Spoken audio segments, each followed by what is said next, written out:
Hey guys, so last week I kind of dove a little bit deeper into dysfunction of your thyroid and adrenal glands and how they are linked to one another. So today I'm going to close that out and I'm going to talk about the 5 root causes of adrenal and thyroid dysfunction. Now, a lot of times, I talked about in the other 2 episodes the signs and symptoms, which kind of is like the tip of the iceberg. And that's a lot of times what we're treated for, a lot of times what we're diagnosed with. Okay, so I talked about how some of the signs and symptoms of adrenal fatigue and thyroid issues go into depression categories. So we just treat it right away with some sort of antidepressant. So what we need to do is find the root cause, which is kind of like the underwater part of the iceberg, like the part that you don't see, the big part. The tip of the iceberg is kind of small. So I'm going to give you very briefly, because I can talk about this all day long, but it's all going to go into a blog and you will understand a little bit further because I go into it deeper in the blog. So, I think with any illness, once you can find the root cause of it, you can be on your way to overall improved health and wellness, to where you maybe won't have to take medications anymore for certain things. Not saying that, gosh, please don't crush me because I'm saying modern medicine is terrible. But some of the side effects of them are killing us more than they're helping us. Okay, so let's dive into the 5 root causes of adrenal and thyroid dysfunction, because I kind of thought hey, it's hereditary. My mom has thyroid issues. I have thyroid issues. It is what it is. And after everything that I've gone through and the research that I've done, I thought there's something deeper to this. There's more. And the stuff that I am uncovering and experiencing, it does not warrant for everybody to be on some kind of medication for it, okay? And it doesn't mean that you need to feel like crap forever. So let's get to the root causes. So number 1 is chronic, physical, mental and emotional stress. Because seriously, guys, 75% of Americans are under moderate to severe stress. Let's just face it, we're all under stress. And I talked about that with the whole adrenal issue and the cortisol, and I'm just going to go briefly. I don't want to dive crazy into it. But seriously, 75% of Americans, 25 are under severe stress. So we kind of need to figure out hey, are we taking on more than we can handle? How can we stop doing that? So yeah, I know everybody's well, my life is so stressed. Time out. Think about yourself just for a second and your health. Start there. End of story. Okay, like I said, I'll dive deeper into it. I'll talk to you more about it if you want to. Message me. I'm cool with that. I don't want to be on here for 4 hours. I totally could talk about this for 4 hours, but we don't want you sawing logs. I want you to get the gist of it and then read the blog if you want to know more about it. So number 2 is food triggers. And you may hear this more now than ever. And why? Because there's more crap in our food than there ever was, okay? Different topic, different day, right? I can go into that on another time. But what you eat and don't eat profoundly affect your health, okay? There's a lot of foods out there that cause inflammatory responses in our bodies, meaning our body doesn't know what the heck it is. And it puffs up like a puffer fish, and we have inflammation, which is then graded as inflammatory disease, right? So how can we stop that? And a lot of times we just want to deal with the tip of the iceberg. We don't want to go underwater. We don't want to know the root cause, because sometimes it requires a little bit of work and a little bit of changing in our daily diets. So inflammatory foods that would kind of cause food triggers: gluten, that's like the queen of queens, corn, soy, nuts, things like that. For everybody, it's different. Nightshades, you'll hear that word. Look into the blog. It explains what that is. So then that kind of leads to hey, food triggers. What's happening here? Oh, number 3, gut imbalances. So many people don't understand this because it's not something that's talked about, but it is kind of starting to be talked about more and more nowadays. Leaky gut, dysbiosis.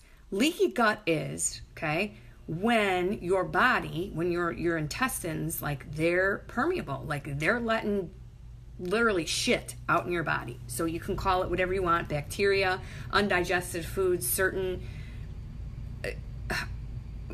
gross, okay, into your body, and your body tries to protect itself by puffing up like a pufferfish, becoming inflamed. So leaky gut is when the junctions in your gut are not tight. They're not letting the food digest and going where it's supposed to go, and it gets in your body. And then the dysbiosis means like you're funked up with an N. I will cuss if I want to, but this has got an N in it. Like there's just nothing in your little microbiome. It's just, there's some crazy party going on with some bad bacteria in there.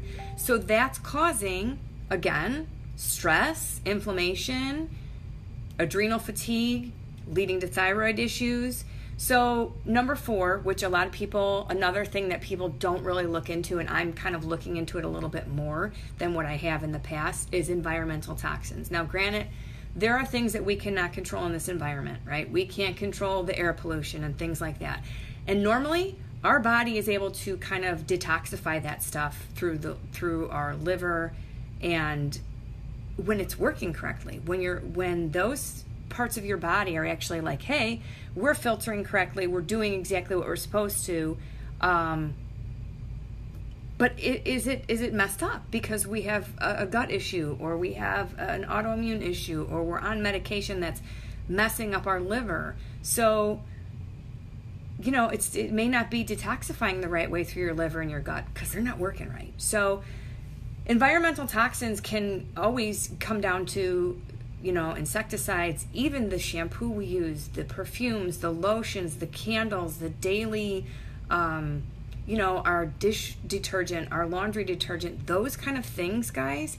If you just look into that and find out like, hey, what ingredients in here are like killing me? Yeah, I know they've been around for years. Why are they hurting people now? I don't know. Why are they diagnosing people with autoimmune every 10 minutes?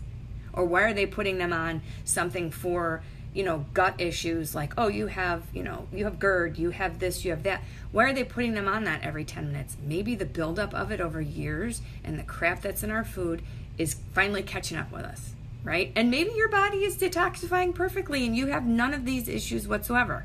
Cool. I love it. Number 5 is chronic infections, aka stealth infections. Like you are constantly having some kind of virus. You are constantly having something that is stressing your immune system and you just can't get over it. Okay? Again, stressing the immune system, stressing the adrenals, then stressing the thyroids. Immune system. There's a word that always comes before that everybody is being diagnosed with.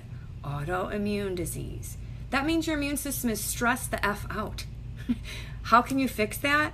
Find the root cause of it. And let me give you some examples of some of the autoimmune issues that are out there. RA, MS, lupus, Sjogren's. I know a lot of people who have cured that by taking these 5 root causes and finding out which one is kind of their trigger, their hardcore one that needs to be checked. And you'd be surprised that maybe it's just environmental toxins that you need to kind of get out of your daily life. So, like I said, I don't want to be on here all day talking about this. I could talk all day about gut health, about thyroid disease, all these things. But when it comes down to it, if you don't know the root cause, or if you're not willing to actually dig a little deeper into that iceberg under the water and find out what the root cause is, you may feel like crap forever. And I did not want that. I did not want to have to sleep in the middle of the day. I did not want to feel like I didn't want to crawl out of bed ever. I did not want to have all these signs and symptoms and go to my doctor and have him tell me, your blood tests are normal. Go see another doctor. I didn't want to be feeling like this was in my head and I was losing my flipping mind the whole time. So when you find the root cause, that what's affecting you personally, what it is that your issue is, it's seriously going to help you find a solution to what your ailments are. And it can turn your health completely around. Trust me. I have watched it happen. I have talked to people who it's happened to. Amazing.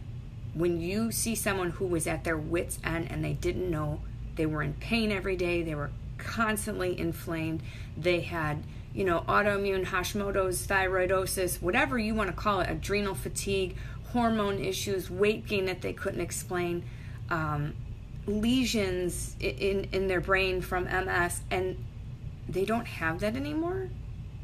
It kind of makes you wonder, because they dug a little bit deeper. And in all honesty, I will help you dig deeper. I will connect you to the right person that has had an issue that maybe you're dealing with, that has turned that around.